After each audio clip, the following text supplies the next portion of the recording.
our perception is giving us, I'm willing to bet, if some of you look at this picture, there's more than a few of you are just understanding this image, but also you're dying to reach out and grab the glass of milk before it shatters over the floor. This is a trivial example, but it highlights how profound the difference is from merely observing to acting. It illustrates the inflection point I believe we're about to be reaching, at which AI goes from an observer to an actor alongside us. In fact, with respect to my hero, Alan Turing, I now believe his vision of the future was too narrow and too inward-facing. Evolution itself has taught us unequivocally that the real power of intelligence isn't merely to think, but to drive action with those thoughts. Just think about how much humans' spatial intelligence has empowered us to build our civilization, from ancient pyramids to industrial revolution, from scientific discovery to artistic expression. How will our relationship with the world around us change even further when AI expands our spatial and embodied intelligence? What will it help us to create and discover? What kind of future are we already in the process of building?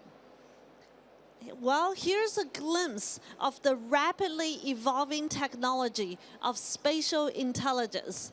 I'm showing you here 4 examples by my students at Stanford and colleagues at World Labs, ranging from the top.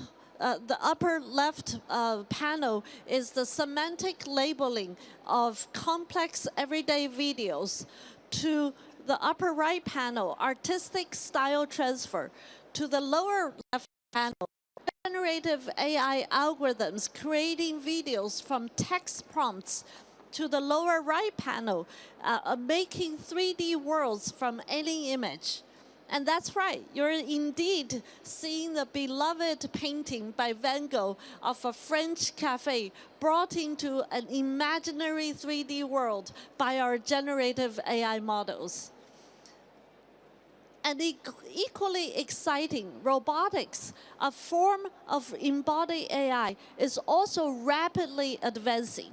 These 2 work from my lab are the latest example of combining robotic learning with large language and vision models, allowing robots to perform everyday human tasks in much more open, realistic settings compared to the previous generation of robots that were highly programmed and choreographed.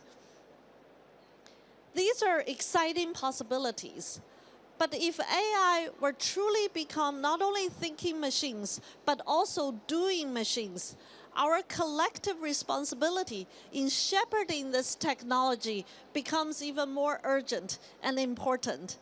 I don't think it's an exaggeration to say all this has brought us to a moment of civilizational consequences.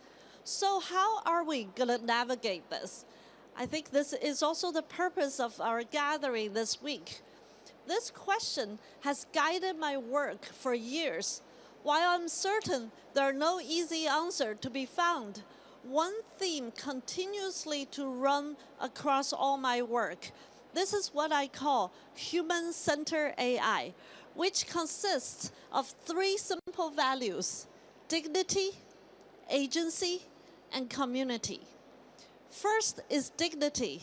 In the face of more and more powerful technologies, we as humans are often confronting the question of what defines us, stripping away from all the tasks we're able to do.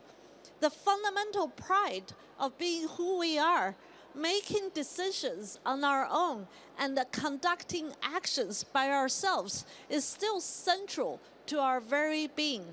Nothing would excite me more if this technology can help protect and even return that sense of dignity to all of us, especially to the most vulnerable.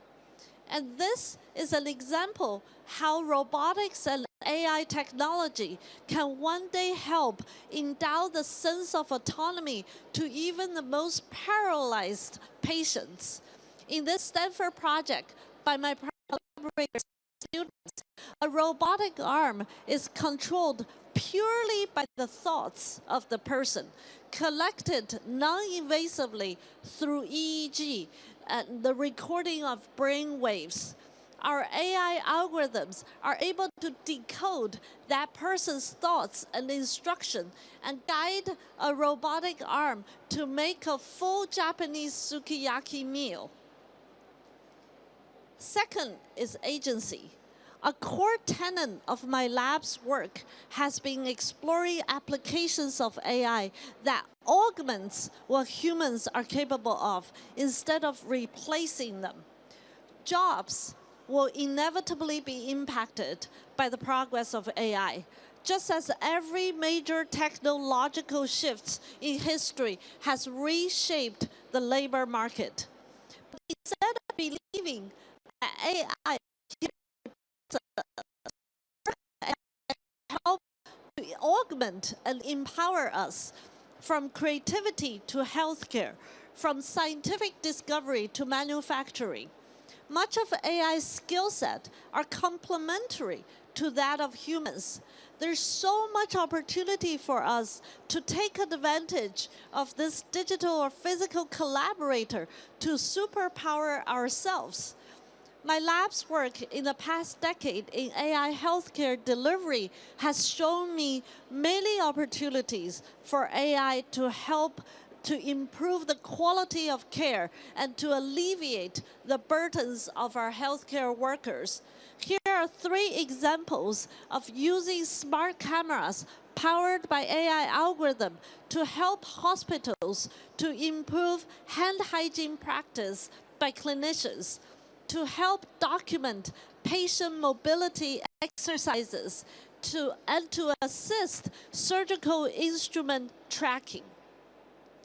Last but not the least is community. So much of the last decade has been a story of technology tearing us apart, filter bubbles, rage bait, and all the likes.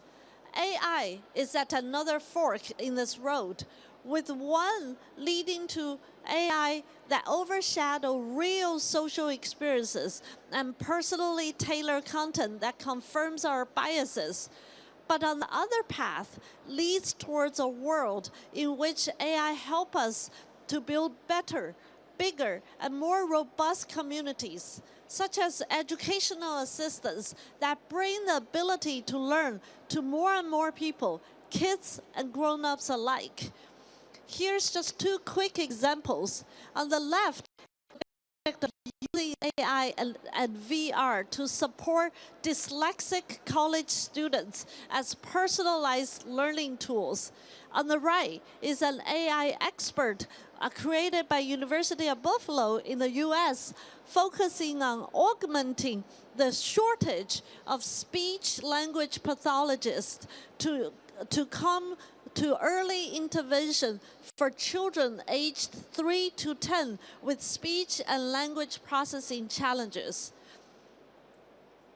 All these bring me to the last idea I would like to share with you today. At this civilizational moment, how can we work together to govern AI in a way that preserves the astonishing potential in a rational, practical, and responsible way?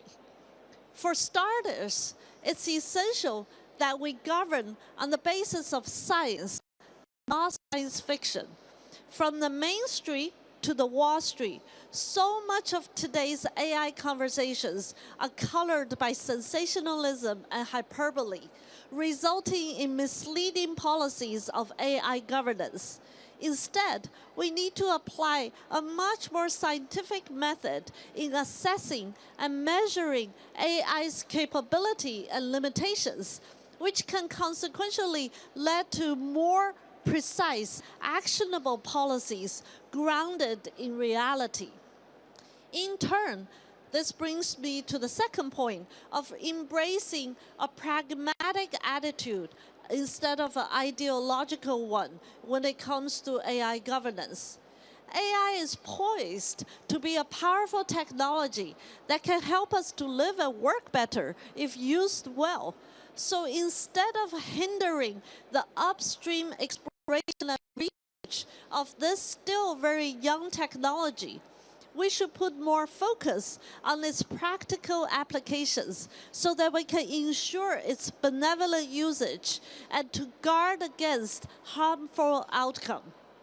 Finally, we need to invest in far more healthier and vibrant AI ecosystem where academia, entrepreneurs, open source communities and public sector can all participate and play their critical role alongside big companies in driving this technology forward.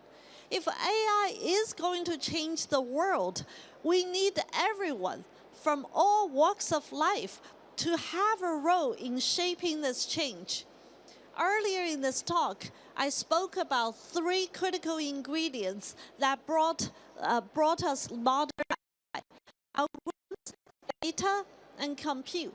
If the bulk of these resources are concentrated in only a handful of companies, the AI ecosystem will suffer from the lack of curiosity-driven research, top educational talents, open source efforts, and multidisciplinary explorations. So 75 years ago, Alan Turing saw a glimpse of the future and was inspired enough to dare humanity to build a thinking machine. Today, we have taken Turing's dare to a level that he probably could not have imagined. The technological advances of the age of AI is breathtaking. I believe time has come for a new kind of dare. Rather than simply asking if we can create AI, let's ask if we can create AI as a force of good. In short, today, I would like to dare all of us to build a human-centered AI. Thank you.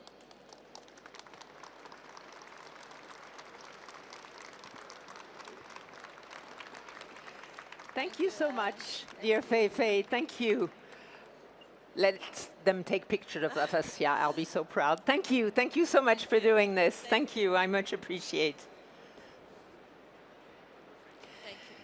Thank you so much, dear Fei Fei, for addressing us. I really liked the fact that you highlighted science, not science fiction. And I was very impressed by the embodied AI capabilities that you showed us. Now, let me start the continuation of this program.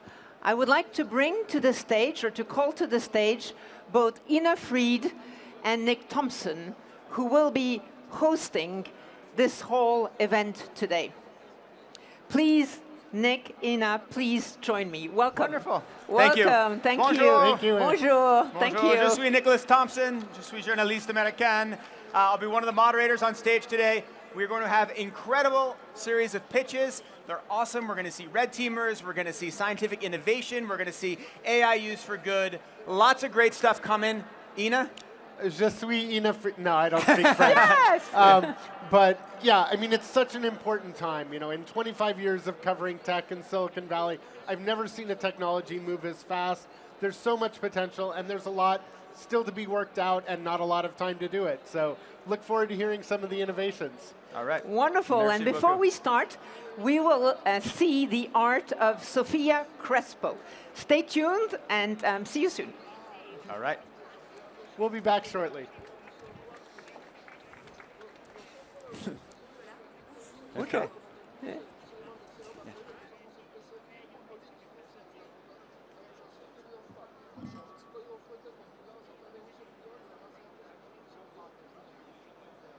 Como va a brindar servicios a varias entidades públicas, este software de momento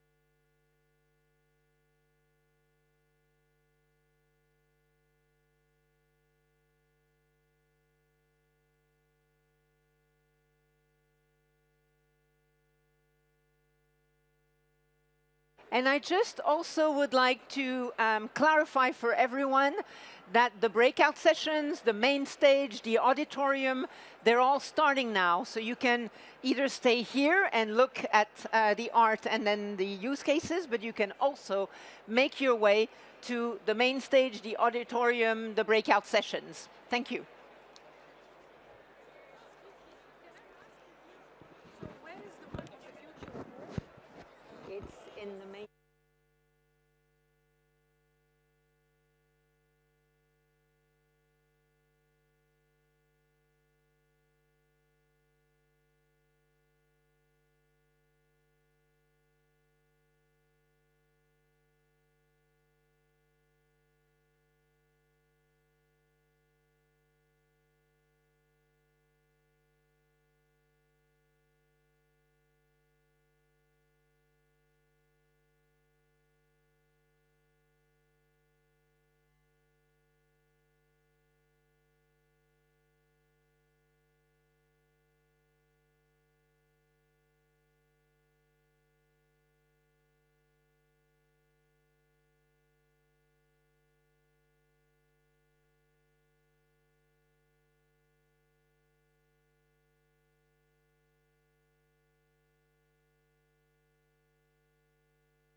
Welcome back, everyone. I'm Ina Fried, Chief Technology Correspondent at Axios.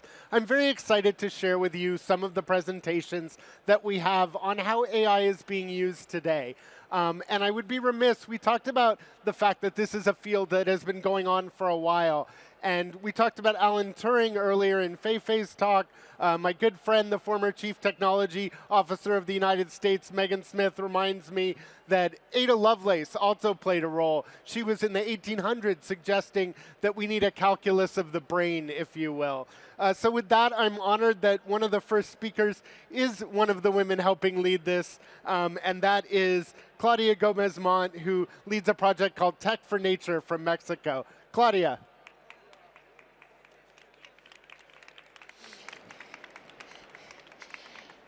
Constanza over here. And first, what a beautiful stage to talk about such important topics. And to be honest, AI should be a tool that helps us all not only drive mere efficiency, but collective purpose. We know that AI is transforming every industry, but there's particularly one critical area that needs our full attention as an AI ecosystem, which is nature, conservation, and regeneration. And this becomes not only an environmental issue, it becomes an issue of technological access. It becomes an issue of economy. It becomes an issue of fairness. It becomes an issue of economic stability. And let me tell you a bit more about the region I'm from, Latin America and the Caribbean. This region is home to more than 40% of the world's biodiversity. And this is the same biodiversity that is one that is regulating the climate around the world, one that is being the pillars of innovation and the pillars of all industries. However, biodiversity is being lost at alarming rates. At C-Minds, the organization I founded and I lead, we believe this is not a problem of solutions. It is a problem of imagination. It is a problem of interoperability, of joining the finance, the conservation, and the technological worlds to bring purpose in this field and to drive it both ethically and context-wise. For us, it has meant to explore the frontiers of innovation and how to use these tools to redefine paradigms. Paradigms that are centered in nature, paradigms that are centered in an economy that has a new frontier based on balance, on equity, on justice. Specifically, we're working with AI systems to understand how to protect better the jaguars in southern Mexico, the peninsula of Yucatan, a Mayan indigenous people rich culture area. And what we're doing is we're developing, together with the local community, which is Mayan-based, and the local students from local universities, 2 deep learning models that are redefining what is possible for conservation. The models do not only allow us to recognize patterns through camera traps with thousands of images coming daily through these IoT systems, but also it helps us to understand the presence of jaguars and the individual species based on the patterns of the furs or rosettes, as we know. And this is not only a mere topic of understanding the presence of a jaguar, but I don't know if you know, but the jaguars are considered an umbrella species, which means that if the jaguar is healthy, the whole ecosystem around the jaguar where it's present is healthy. It becomes a proxy for stability and for ecological wellness. And also the jaguar has a rich and profound cultural importance. It is a symbol for not only the Mayan indigenous peoples, but through a lot of indigenous peoples around Latin America and the Caribbean. It is a symbol of power. It is a symbol of balance. It is a symbol of just transitions. And thus you can understand why we're focusing not only in the biological importance of the jaguar, but in the cultural one as well. Having AI and multi-sector collaborations and the partnerships with local community as an interface to create a reality that is more nature-based, that relies on regeneration and redefines the possibilities of justness and equity and fairness. And this project that we're helping drive in the south of Mexico is having a lot of specific core results that are multi-level. One, we have developed a tool and a platform that is open to anyone that is interested in jaguar conservation throughout any region to be able to use our models and use our tools openly without cost to be able to advance their cause on this conservation. Second, we're joining these efforts with another interoperable system where we're using AI sound pattern recognitions to identify the presence of other species. For us, it has meant to identify more than 117 species in that area, which are endemic, and most of them in endangered species. Actually, some scientists didn't even know that some specific species were present in that area. And the data that we're having through these AI-driven systems are helping integrate a platform where we can integrally understand the health of the ecosystem. Third, we're driving policy. What are we doing exactly? This project was a base to create the statewide policy of the 30 by 30 conservation statewide policy on protecting and conserving 30% of land and sea by 2030. And this is not only important for the policy level, but it also serves as a metaphor for global change. Through this project and through the data-led decision-making, this region and this natural reserve was also registered in the global natural reserves of IUCN. And lastly, it became the footprint, the metaphor, and the inspiration for the Jaguar Regional Biocorridor Alliance, which we have presented at COP last year, together with the Inter-American Development Bank and our partners, to be able to scale a philosophy of interoperability. And when I see interoperability, we're going beyond data, beyond technology, but interoperability of knowledge systems, of possibilities. And what we're seeing here are two main things. The first is that we cannot separate technology and AI-driven systems from the social, the cultural, the economic, and the systems that embed injustice. They have to go hand in hand, together with ethical considerations and context-wise philosophies. And second, it has shown and it has become a metaphor, the jaguar, of the type of economies that we should create. Economies that, yes, are led by AI, but at its core have a principle of regenerative justice, like the jaguar of balance and a transformation based in equity. Thank you very much.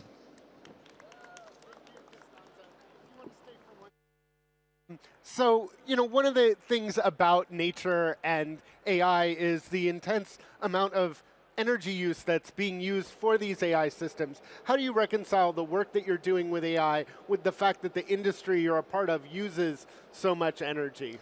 It is a key question to this work and any type of work that uses AI. So we believe in green AI. What does that mean? We have to recognize that we have to walk towards an AI that we mitigate and we reduce energy consumption. And at the same time, we have to mitigate the ecological footprint. For us, we're working with tech providers that are conscious of the energy use. And while we transition to that energy efficient systems, we're mitigating our footprint with regenerative ecosystem approaches. Awesome. Well, I had the opportunity, your project's incredible. I also had the opportunity at our AI summit that Axios did in San Francisco. I don't know if you're aware, the Earth Species Project. They're helping us talk to animals. I don't know if jaguars will be a part of it. Yes, indeed. And we're also working with whales. So awesome. We will present that coming up. Thank you so much. Costanza Gomez-Mont.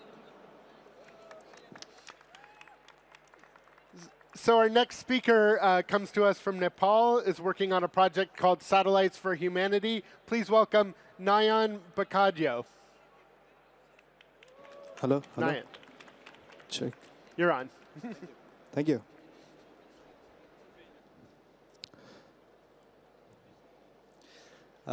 Bonjour, mesdames, messieurs. My name is Nayan Bakadio. Today I'm representing Antariksha Pratishthan Nepal and its umbrella project, Satellites for Humanity. Now, first, going back to the project, let's give some brief about the organization itself. Antariksha is a non-profit aerospace company specializing in space tech, especially CubeSats, ground stations, ground station terminals, open source and proprietary software systems with AI capabilities. And we are also doing different research and development projects on AI models for onboard systems and ground stations as well. So now let's imagine that you're sipping a cup of tea in a very beautiful mountain range, and all of a sudden a wall of water comes down, storming, sweeping everything around you. That's glacial lake outburst flood. And because of climate change, a lot of those incidents are being frequent in a country like Nepal and Himalayan countries. Incidents like flash floods, landslides, forest fire, drought, and so on. So Satellite for Humanity's aim to fill the gap between the incident and the response. Now that response could be post the disaster or pre-disaster using some early warning systems in place. So in 2021, in Melamchi River, there was a very big flood. So we customed our ground station terminals with a communication to a CubeSat in space that would provide us data of weather from CubeSat to ground station of NAS, Nepal Academy of Science and Technology. We were able to use those data to model some early warning system predictive models. Unfortunately, the ground station terminal was also swept away, but we got the data and we got the learning, so that's fine. After that, we went to collaboration with Kathmandu Metropolitan City with an objective of utilizing all the open source satellite data and commercial data and commercial AI models as well to enhance our systems and provide satellite data analytics. Under the project, Satellite Data Analytics Project, we delivered them with some flood hazards, risk hazards, and all kind of satellite data analytics with AI insights, from which we were able to derive the problems, pinpoint the problems, and provide alternative viable solutions. So with that solution in place, we were able to create some positive impact among 2 million residents of that metro city and around 6 million commuters of that place. To make our system more robust, we are more inclined to AI models like Edge AI, image classification models, image segmentation models, and for ground stations, for making our early warning system more robust, we are using predictive models from the data that we are getting from different glacial lakes and rivers. Also, the population estimation model that we are working on, we have been working on for a few years now, actually uses satellite data end-to-end to provide the estimation of population of a building. So the state-of-the-art model can provide a grid-level population estimation while we challenged ourselves and decrease the spatial dimension and also increase the accuracy by some point. We are able to predict the population of a building of Kathmandu Metropolitan City with accuracy of around 87% till now. And we are working on that to make it more general for similar urban geography, for the model to be open sourced and used on different places as well. Along with that, we have 3 different satellite projects. We completed 2, and we are on the verge of completion of the 3rd, the Slippers to Sat project. Now, with each iteration of satellite project, we have enhanced the systems hardware, communication, and specifically the AI models that we have been using. So we started with AI model for Edge AI model for image classification, and we opt for image classification as well as segmentation. And this 3rd one is better model than that, and we are also testing the feasibility of smaller language model on satellite computer itself. It's like, imagine having a capacity of analysis and a rational thinking in a mini satellite. It's like having a mini astronaut. It's exciting. And what's more exciting is collaboration with like-minded people and organizations like you on projects like these. And I'm very sure that we will be able to achieve something significant by this year. So thank you for the opportunity, and thank you for giving your attention. Merci. Have a good day. Thank you. Good job. So, I mean, talk about sort of how did you end up in this work? What brought you to the project? Personally? Yeah. So in Nepal, space technology was a new thing, a big thing and a new thing. So I started, fortunately, I got a very good mentor on first place. And I was also very excited about space and technologies from childhood. So it clicked. And also the narrative that the organization draws about not only being fancy about this space tech, but also actually solving some real world problems step by step. Initially it looks small, but it has a huge impact. And believing on those objectives, it just motivates to do more, to be involved in more projects, to complete more of these. So yeah, it's like, it's exciting. The coming projects are exciting. The projects that we have done are exciting. So yeah. And how can people check out your work? We have websites. We are in booth number 1, so you can come and have a chat with us. And we also have a LinkedIn tree, QR somewhere over there. All right, so if you want to hear more about Nyan's project, they're in booth 1. Thank you so much. Thank you so much. Thank you. So we're going to shift a little bit from what we were talking about, the first couple projects looking at things to, we're going to also switch languages. So next up, please help me welcome Romain Farou from Gaia, and this presentation will be in French. Thank you very much. Merci. Merci, nous allons parler d'agriculture. J'ai le plaisir de représenter la Ferme Digitale, qui est une association de start-up agricoles française qui date de 2016. Et depuis 9 ans d'innovation sur le terrain, dans les fermes, on a des observations sur l'opportunité de valoriser toutes les données qui peuvent graviter autour de l'agriculture. Les start-up de l'agtech produisent de la donnée, utilisent de la donnée, valorisent leurs données, mais se verraient enrichis par l'accès à énormément de données environnementales. L'agriculture, c'est l'équilibre entre de nombreux paramètres, c'est monitorer, manager, modéliser le vivant en conditions extérieures. Ça mobilise donc d'énormes quantités de données. Et en France, si on n'a pas de pétrole, on a des données. On a des données qui malheureusement manquent d'interopérabilité, parfois sur lesquelles on ne sait pas toujours qu'elles existent, des données environnementales, des données de marché, des données réglementaires. Nous en produisons, la Ferme Digitale est née de 5 startups il y a 9 ans. Aujourd'hui, c'est 155 membres. Des solutions qui vont de la robotique aux applications logicielles, aux nouvelles pratiques, les nouvelles stratégies de culture, les nouveaux produits, les biosolutions, le biocontrôle. Tout ça rend l'atteinte des équilibres optimum encore plus complexe. Et donc, est une opportunité pour mobiliser un maximum des données qui nous entourent.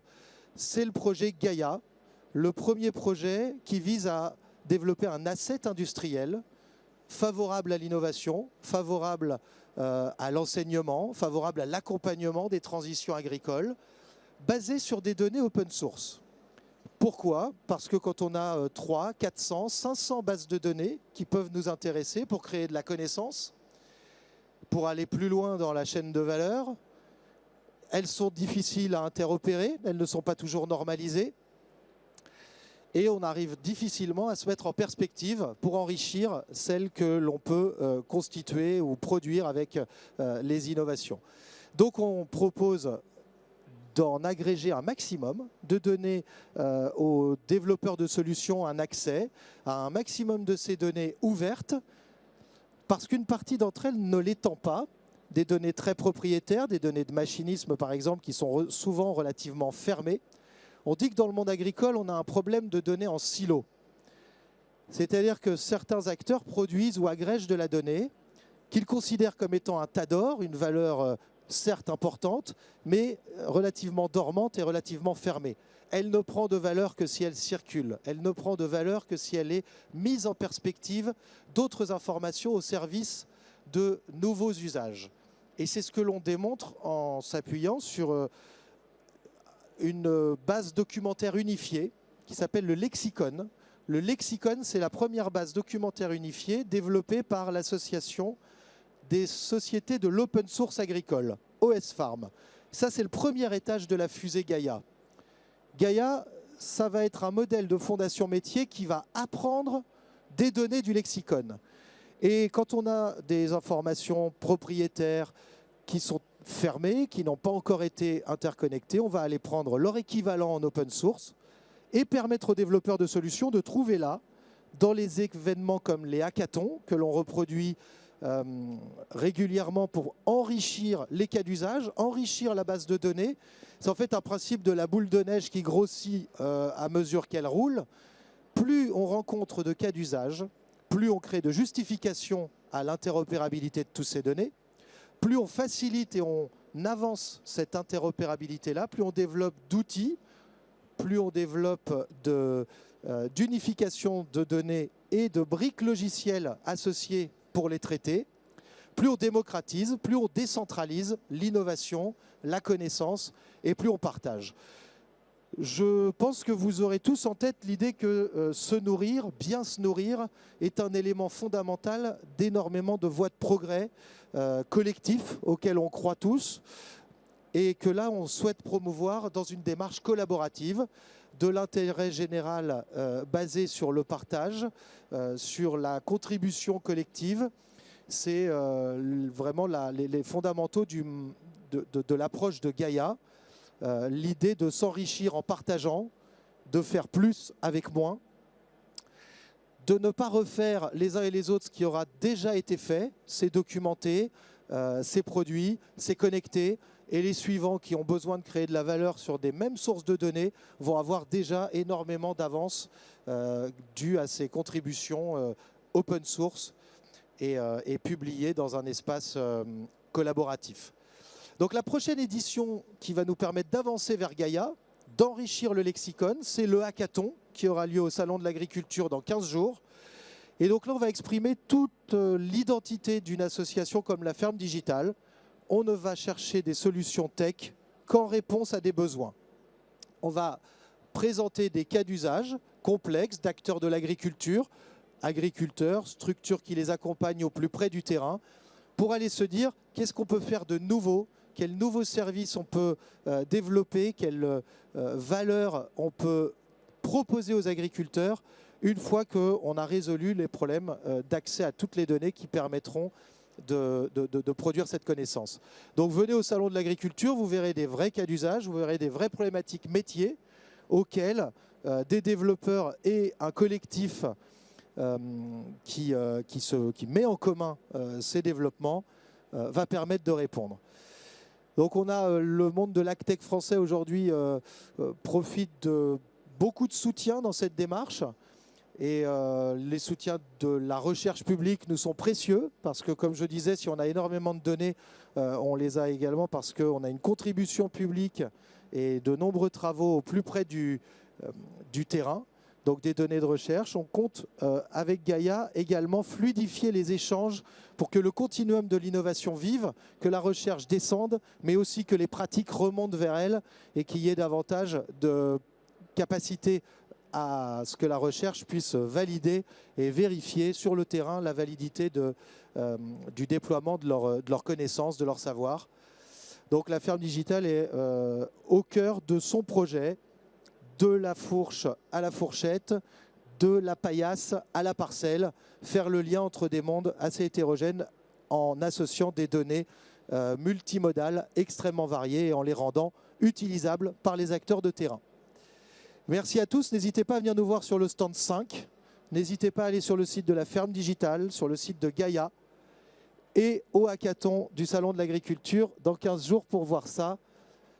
En vrai, une vérité terrain de plus du monde agricole dans le monde de la donnée. Beaucoup. Romain, merci. So I was trying to use Google Translate real quick, but it wasn't keeping pace. What's one thing you hope that the English speakers will take away?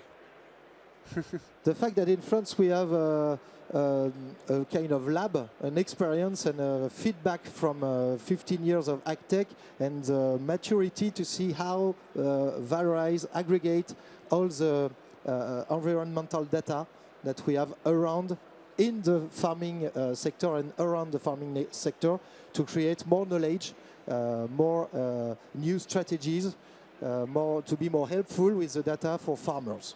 Excellent. And all over the world, we have in heart to share that experience and to launch it anywhere we can find the same parameters and problematics, and eating better, being more safe with what we produce is, I think, a challenge that we share all over the world. And there's so much we need to improve our food technology, especially when you think the amount of arable land, the amount of land we can grow food on is shrinking, our population is growing, climate's getting trickier. But if we can use technology to spread the knowledge, we'll be better off. Exactly what we think and what we believe in. Excellent. Thank you so much, Roman. Thanks to all of you.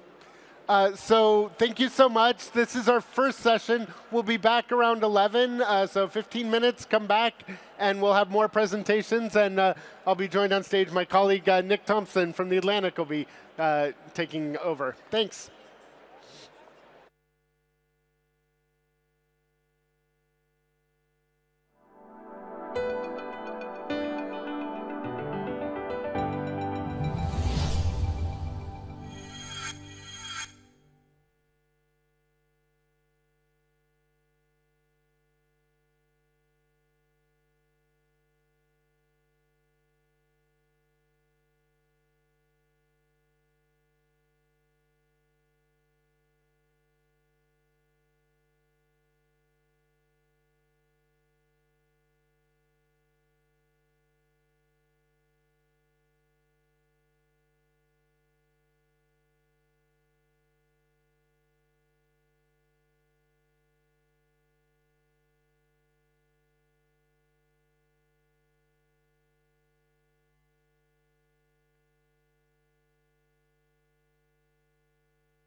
Science, Technology, and Innovation at the OECD, the Organization for Economic Cooperation and Development.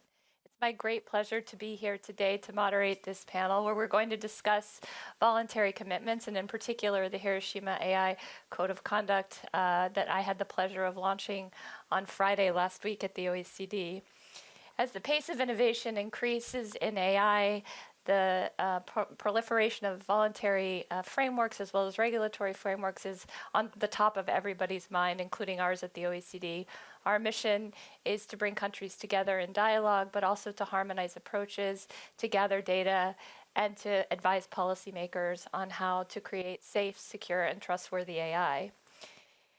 Last week was a significant milestone for us in the launch of the Hiroshima AI reporting framework for the Code of Conduct.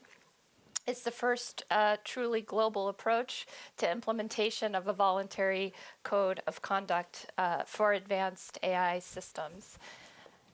There are others, of course, and I just want to mention a couple. In May 2024, the international AI community took a significant step in the Seoul Frontier AI safety commitments. These commitments at the time were signed by 16 leading AI developers, and they focused specifically on frontier AI systems and established concrete pledges for testing, information sharing, and responsible development practices. The Hiroshima AI Code of Conduct is safety focused, but it's also broader than that. It's more comprehensive and takes on issues like intellectual property, privacy, and data issues. And so it's my great pleasure to have these five distinguished panelists with me today. We're going to discuss the role of voluntary commitments. There are lots of them out there. What role do they play? How can they work together with regulation? It's our deep belief at the OECD that it takes an ecosystem to manage, to govern, and to nurture this technology toward diffusion across our economies and societies in a way that will advance economic growth and human prosperity. So with that, I'm going to turn to my first panelist, Vice Minister for International Affairs from the Ministry of Internal Affairs and Communications of Japan, Mr. Tako Emagawa. Please. Good morning. Thank you, Audrey. It's great honor. I'm sorry. It's great honor. It's a great honor to be here, and thank you for having me here in this important session. First of all, let me talk about recent progresses by the G7 and the OECD on the international AI governance in the last 2 years. Japan contributed to the launch of the Hiroshima AI process under the Japan's G7 presidency in 2023 and developed the international guiding principles and international code of conduct for advanced AI developers with the G7 member states and the OECD. In order to ensure the effectiveness of implementing code of conduct by AI developers, we have developed the reporting framework, as just Audrey explained, under the Italian G7 presidency, and launched this mechanism last Friday just before the AI Action Summit. Because the focus of the summit is action, it is very important for the Hiroshima process to foster AI developers to move forward and to put this code of conduct into action. We hope that this reporting framework will promote innovation while improving transparency and accountability in the development of generative AI. And we also hope that efforts based on the code of conduct will spread globally. We also hope to encourage many AI developers to participate in the reporting framework. In addition, as the code of conduct is a living document, we would like to appreciate receiving feedbacks from the participating organizations. To promote safe, secure, and trustworthy AI, not only companies, but also governments should play an important role. Japan is in the process of establishing a new legislative framework for AI. We are trying to strike the right balance between innovation and risk management. And also to ensure consistency with international frameworks, including the Hiroshima AI process. Our goal is Japan, one of the most innovation-friendly countries in the world, and our new legislation will serve as one of the successful models for the global society. Finally, Japan will continue to contribute to international efforts and cooperate with the international society to further advance the Hiroshima AI process. And we also would like to invite more companies to participate in this reporting framework. Thank you. Thank you, Vice Minister. It's been a great pleasure to cooperate with Japan under your leadership in the G7, followed by Italy, as you say, to bring this publicly. Let's turn now to some people closer to the action, and I'm going to ask Ms. Lisa Soder, who is a senior policy researcher at Interface, to talk a little bit about your experience, both on the technical side and on the research side, and what you think the role of voluntary commitments can play in the policy ecosystem. Wonderful. Thank you so much, and a pleasure to be here today. So yeah, I think it's really great to see so much consensus, both in industry and government, that we need to take action on AI governance. And with these voluntary commitments, we really do have some wonderful tools at our hand to get some first feedback loops into AI governance. So to get some first experience, what kind of tools work, what doesn't. And so this is really great to see. Also that the reporting framework has been launched last week. But I think there's still one area where we do need to move faster and take a stronger stance, and this is really centering all around this notion of accountability. We're talking here about an industry where there are a lot of companies that have this mantra of let's move fast and break things at the very core of their company DNA often. And so I don't think this puts in a really good starting position to also trust them to keep their promises and not break them. So what we really need for these voluntary commitments to be a real success and to actually use them as this beautiful tool to get some first feedback loops and move very fast in our governance efforts is to establish accountability mechanisms. To give you like a very quick example maybe from a lot of the reports that have been updated this past week from the companies in terms of how they're complying with the frontier safety commitments that was launched in Seoul. There's a lot of this language in there around we may decide or we aim to decide to share information with governments where we think it might be appropriate if there's risk to public safety. And this is obviously not enough from a citizen perspective, from a government perspective, to trust these companies to do this and take action on this alone. So going forward, I really hope to see more work on transparency. I think framework is a really important first step, but we do have to go deeper and not just ask some high-level questions, but create accountability mechanism, compliance checks. We need to build our governance capacity.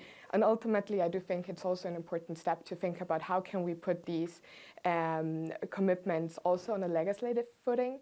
So I'm seeing here someone from the AI office. Thank you so much for your work on the code of practice. Please keep up the ambition levels. Also people from the UK AI bill, really please use this tool as a great starting point where you can build up your governance effort from there and keep going forward. Thank you, Lisa. So you've highlighted well that we're sort of at the beginning of what is going to be a very long journey, and having spent time many years in the private sector myself, I can understand that it might be daunting, even for large organizations, to look across the landscape and decide what to volunteer for, how to report, what to tell who and why. And so I'm curious, since we have two companies here on the panel, if you might talk a little bit, Peter, about your experience there, your thoughts around the role of these voluntary frameworks and how harmonization may or may not help in the context of accountability, to Lisa's point. And so with that, I'll introduce Peter Sarlin, who's a co-founder and CVP at AMD's Silo AI. Thanks. It's an honor to be here. I mean, I obviously represent a very practical perspective from many different actually dimensions, and feel sort of less accomplished than many on the panel related to the process through say Seoul and Bletchley Park and Hiroshima and so forth. But maybe I can add sort of some to what we are actually seeing. And have seen for the past many years.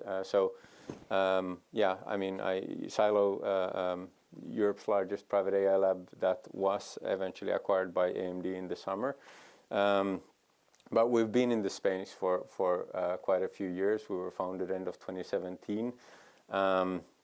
And been in various different contexts contributing to models and building models, both open source large language models, but also a wide range of other models. I mean, I think eventually, you know, we obviously believe in are committed to legislation, to the regulatory frameworks, and also sort of voluntary commitments. We do at the same time see that there's quite significant complexity by being a practitioner in the space. And I think that complexity comes from the fact that there's no one such thing as AI. I mean, there's just so many different perspectives to what AI is in the real world, be it sort of general purpose AI models, frontier AI, or however you define it, or then sort of AI models that are embedded into everything from, I don't know, say vacuum cleaners to lawn mowers to toothbrushes. And you know, that is the reality we are seeing in the real world, and eventually that sort of practitioners are seeing in the real world. And I think a lot of the say large language models in the real world, they aren't necessarily like these GPAI type of models or general purpose AI assistants, but they're actually relying on open source, and there are hundreds and thousands of them out there for various purposes, optimized for that specific purpose.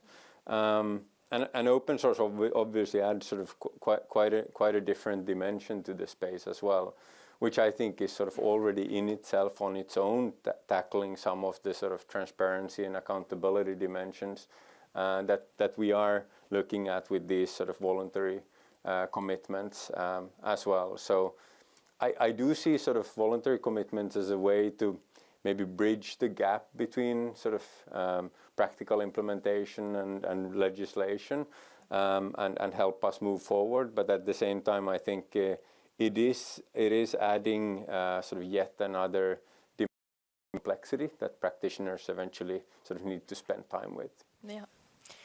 Thank you for that. I'm going to turn now to Lisa Soder, who's Sarah. It's to Sarah Hooker, who's the VP of Research at Cohere. I'm curious, on the research side, do these voluntary commitments come across your radar? What do you think of them? Cohere's been committing to at least the Seoul safety commitments and was involved a bit in the Hiroshima AI process as well. So please share with us your perspective. Yeah, well, it's lovely to be here. I mean, I think that, so Cohere is a frontier AI company, and so it works on a global first perspective. So actually a lot of our focus, it's very refreshing to be at this summit and to see the focus on global AI and multilingual AI that serves a broader range of interests. I lead our research team, so my focus is on the next generation models. And I think on a personal level, being a researcher in AI, frankly, seeing something which has traditionally been reserved for conferences immediately translate to impact around the world is, at least personally, makes safety and thinking about these topics very pressing. I'll share candidly a few observations. So we submitted a safety framework. This was decided at Seoul. Many other frontier AI companies submitted. There is a wide variance. So it sounds like, Lisa, you mentioned you've read a few of them. I would say ours is very centered on privacy and security and how do we think about data and multilingual impact. There's others that are much more focused on maybe more sci-fi, long-term risks. Everything has to have a portfolio. But the first thing I'll say is, I wish luck for the policymakers who have to reconcile this. So there's an interesting aspect to this, which is part of having voluntary commitments. And I think what is interesting about the OECD or Hiroshima commitments is standardizing some of the questions asked. So this is very helpful. I think this is a first step. But the longevity of this will rest on whether it is possible to reconcile and that it's actionable at the end of the day. And so if this is a nice moment, we're all here. There's very few rooms in the world that have all of us at the same time. But part of that discussion has to be an acknowledgement that there's a lot of work ahead. And whether these are, whether this is a, 3 voluntary commitments a year type of thing, or whether it has longevity, depends on, firstly, how do you reconcile these very different perspectives of risk? But secondly, how is it actionable in the long run? So this is a starting point for this conversation. Thank you, Sarah. I think we fully agree, and it's why I think that Japan and then Italy had the vision of taking principles on a paper and trying to standardize the format, because we have experience in other domains of technology where we have transparency reports on many things out of companies that are not comparable across organizations, and certainly not at an international level. So agree, it's definitely a first step, and the code, I think itself, will have to evolve over time as technology advances, but the objective behind it is also for it to be public, transparent, and so that it can inform our research at the OECD, but certainly everybody out there. So with that, I'm going to turn to a professor to talk to us maybe a little bit more from an academic perspective, and his thoughts on voluntary commitments, but also more broadly the experience in academia looking at AI safety and AI development. So Professor John McDermott, he was a professor of software engineering at the University of York. You have the floor. Yeah, thank you very much. And again, I'm very pleased to be here. And I'd actually like to pick up on something Sarah was saying about making things actionable. And my colleagues and I in York have worked on safety of software-intensive systems for nearly 40 years, the last 7 on autonomy and systems using AI, supported by the Lloyd's Register Foundation. So I think there are cases where autonomy is valuable, but actually with frontier AI, I think they are best used, based on our experience, to actually augment human skills rather than to try to supplant them.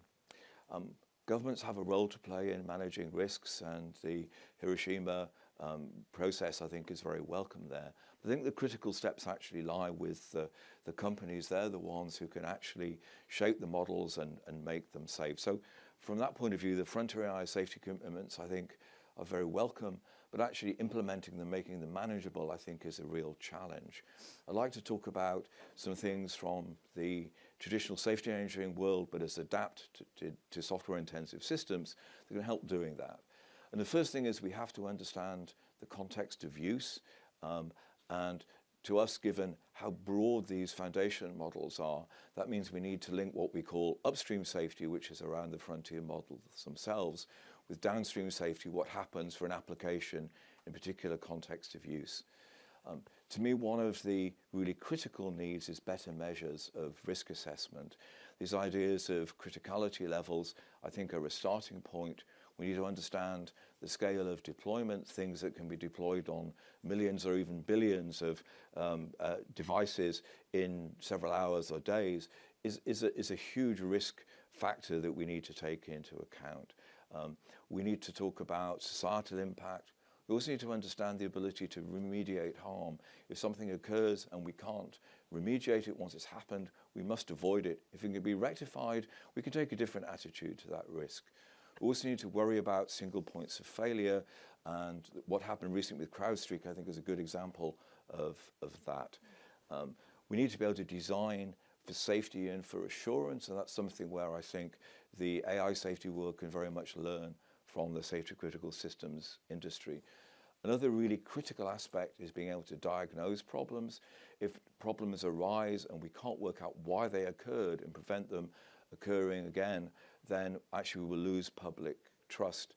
And on that matter of trust, I think the idea of safety cases, which we've worked on